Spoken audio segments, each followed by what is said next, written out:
నమస్తే రమ్మగారు. నమస్తే జయ. రమ్మగారు, ఏదైనా తప్పు చేస్తే, ఏదైనా పాపం చేస్తే దేవుడు శిక్షిస్తాడు, నరకంకి వెళ్తాము, ఖచ్చితంగా శిక్ష పడుతుంది అనుకుంటాం. వాటి నుంచి తప్పించుకోవాలనుకోండి, మనం ఏదో తప్పు చేసాం, ఏదైనా తప్పించుకుంటే శిక్షలు తగ్గడానికి అవకాశం ఉంటుందా?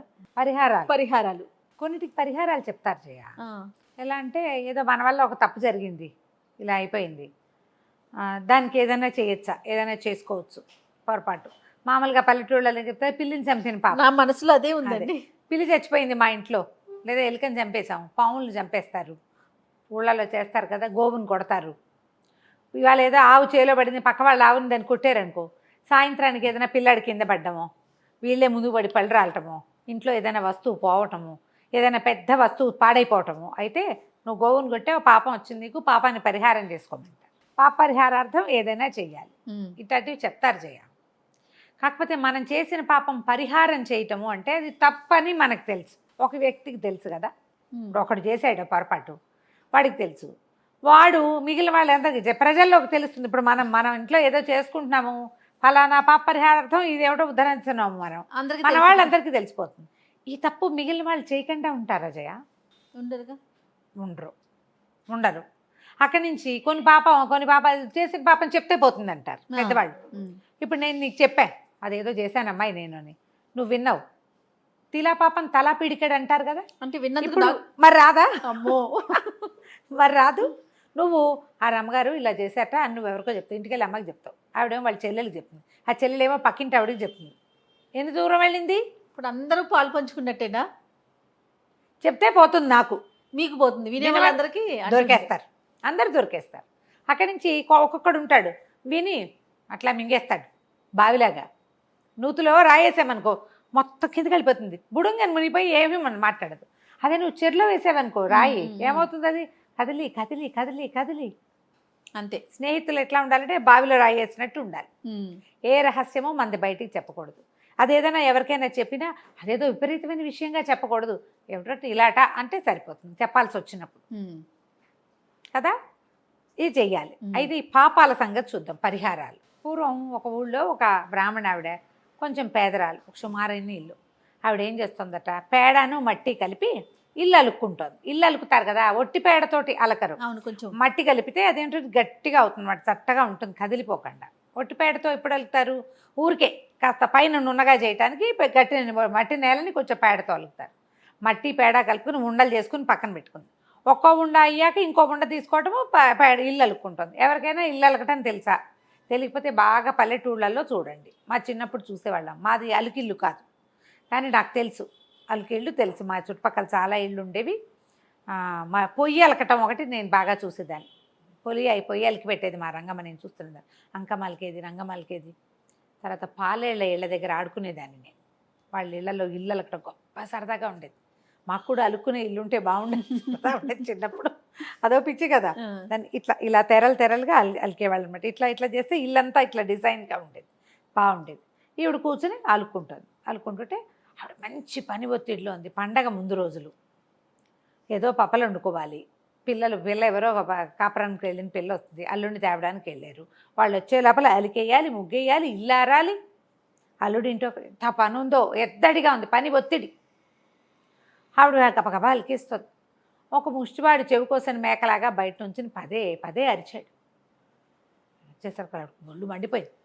ఏమిటి కాల్చుకు తినేస్తున్నావు నువ్వు, పట్టు అని. ఏం చేసింది, ఈ మట్టి పేడ కలిపిన ఉండలనే కదా, ఓ ఉండ ఎత్తివాడు జోల్లో పడేసి.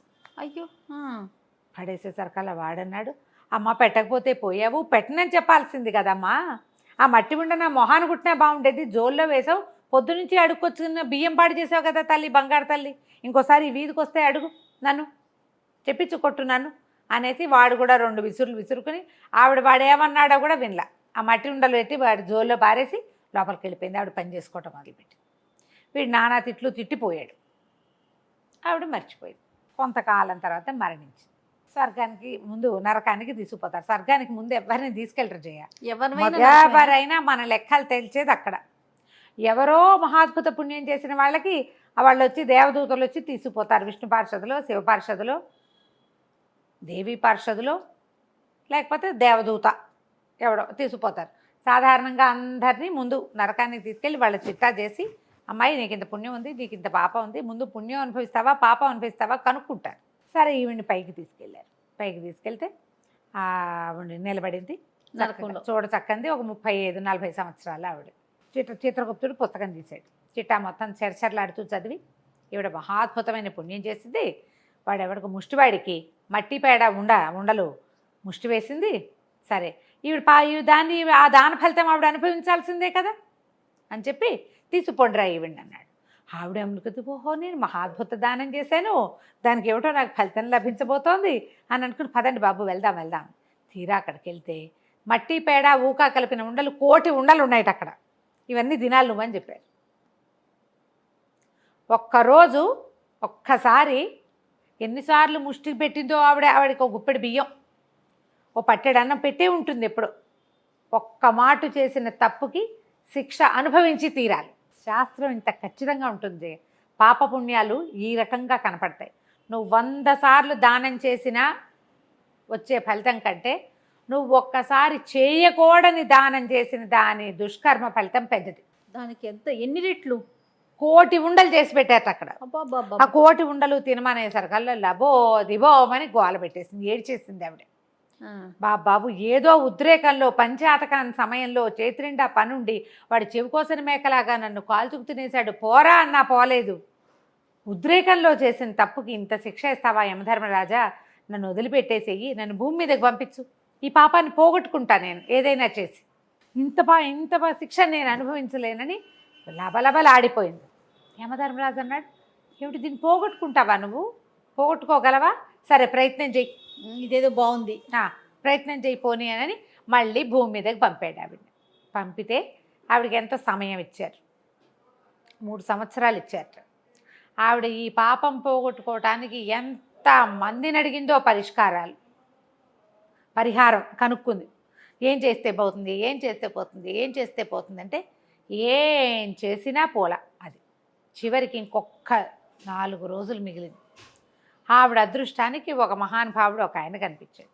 ఆవిడ అన్నాడు, అమ్మాయి పరిహారానికి ఏముంది, నువ్వు పతివ్రతవి కానీ నువ్వు వయసులో ఉన్నావు, ఓ పని చెయ్యి, పచ్చి వెలయాలి వేషం వేసుకో.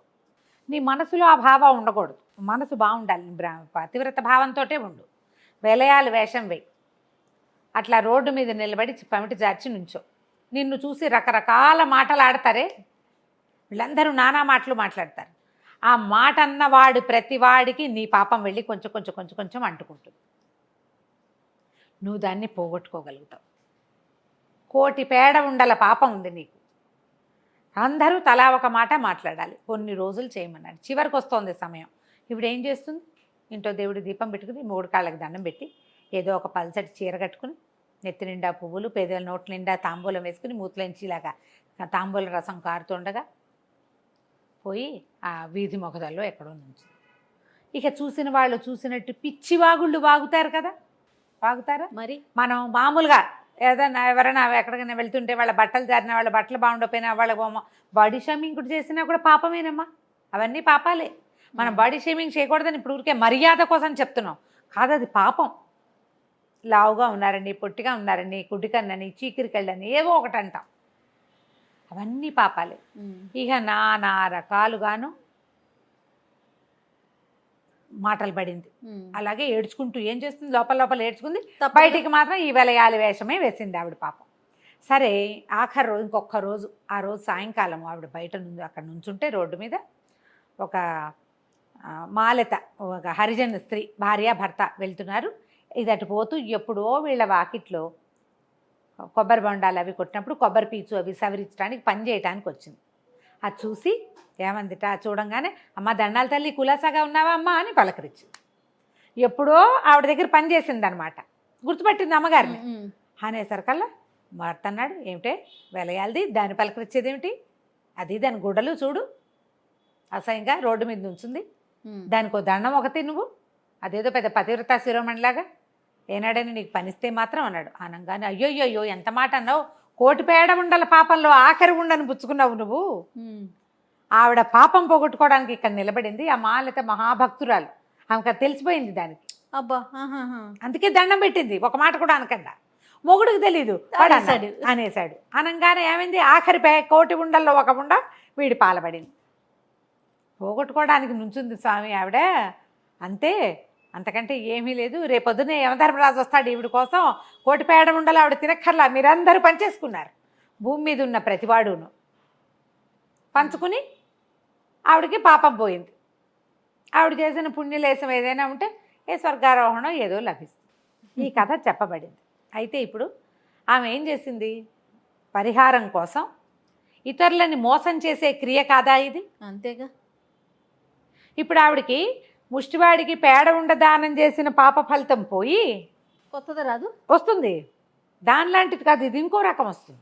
పేడ ఉండాలి తినక్కర్లేదు, కానీ ఆవిడ ఏమట్టి ఉండో తినాల్సిందే. అంతే. ఇతరులని తప్పుదోవ పట్టించిన పాపం ఎట్లా పోతుంది? పాపాలు పంచలేము, మన పాపాలని ఇతరులకి. మనది ఇప్పుడు తెలియదు అనుకో, నాకు నేను వాంటెడ్లీ చేయలా, నా దారిని నేను నుంచుంటే నన్ను ఎవరైనా ఏదైనా అంటే నా పాపాలు వాళ్ళు పంచుకుంటారు. తెలిసి చేసి నేను తెలిసి చేసినందుకు పంచుకున్న వాళ్ళు ఆ పేడబండల పాపం అయితే పోయింది, కానీ ఇతరులని వంచిన పాపం ఈవిడికి రానే వస్తుంది. కర్మల నుంచి తప్పించుకోలేము. పాపాల నుంచి ఈ పరిహారాలు చేస్తే కొంత పోతుంది, కానీ మొత్తం పోదు. ఎస్, కొంత మనం పంచిపెడతాం. కొన్ని పురోహితుల ద్వారా, ఇప్పుడు మనమే చేయటం కాకుండా మనకు ఒకళ్ళు చెప్పారనుకో, అవును, వాళ్ళు ఆ క్రియ చేయించారనుకో, అప్పుడు కొంత తగ్గుతుంది. గ్రహదోషాలు ఉంటాయి మనకి, వాటికి పరిహారాలు చెప్తారు. అవునండి, పరిహారం చెప్తారు. పురోహితుడు అమ్మ ఇది దానం చేయండి, ఇవి దానం చేయండి అంటే ఆ దానం పుచ్చుకున్న వాళ్ళ తాలూకు శక్తిని బట్టి మనకి ఈ గ్రహాల తాలూకు దోషాలు తొలుగుతాయి. అందుకని ఎవరికి పడితే వాళ్ళకి దానం కాకుండా సద్బ్రాహ్మణులకి దానం ఇస్తే ఆ దానం పుచ్చుకున్న వాళ్ళు ఏం చేస్తారంటే సహస్ర గాయత్రి చేసుకుంటారమ్మా. ఆ దానం పుచ్చుకున్నటువంటి పాపం పోవటానికి వాళ్ళు చేసుకోవాలి. జపం చేయకుండా కుదరదు. ఎప్పుడైతే మనం దానాలు ఇస్తామో ఆ దానం ఇప్పించే పురోహితుడే పుచ్చుకున్న వాళ్ళకి అయ్యా సహస్ర గాయత్రి చేసుకోండి, 3 పూట్ల సహస్ర గాయత్రి చేయమని చెప్పేది కూడా ఉంటుంది. గాయత్రి చేయాలి. చేస్తేనే గాయత్రిలో చెప్తారు యదహనాత్ కురుతే పాపం తదహనాత్ పరిముచ్యతే అని. యద్రాత్యాత్ కురుతే పాపం తద్రాత్ పరిముచ్యతే. ఏ పగలు చేసిన పాపం ఆ పగలు, ఏ రాత్రి చేసిన పాపం ఆ రాత్రి పోతుంది గాయత్రి చేస్తే. అందుకని దానానికి బ్రాహ్మడు అన్న నియమం ఎందుకు పెట్టారంటే వాళ్ళు త్రికాల సంధ్యావందనం చేస్తారు. చేయటం వాళ్ళ విధి, వాళ్ళకి చెప్పబడింది. ఇప్పుడు చేయట్లేదు అనుకో, కానీ చేసేవాళ్ళు ఉన్నారు కదా. అంతే, చేస్తే దక్కుతుంది ఫలితం వాళ్ళకైనా. అంతే కదా, చేస్తేనే ఆ బ్రాహ్మణ ఆ పుటక తాలూకు ప్రత్యేకత, అది నేర్చుకున్న తాలూకు ఇది వాళ్ళకి లభిస్తుంది. కాబట్టి పాపం పోగొట్టుకోవటం అంటే పంచటమే. దాని బదులు ఏం చేయాలి, పాపాలు చేయకుండా ఉండాలి, పొరపాట్లు జరగకుండా చూసుకోవాలి. ఏదైనా ఒక పొరపాటు మన వల్ల జరిగితే ఎవరికి మన వల్ల నష్టం కలిగిందో వాళ్ళకి సమాధానం చెప్పుకుంటే కొంచెం బెటర్గా ఉంటుంది. అద్భుతమైన కథ అండి కదా, చిన్న కథే కానీ చాలా. నమస్తే. నమస్తే.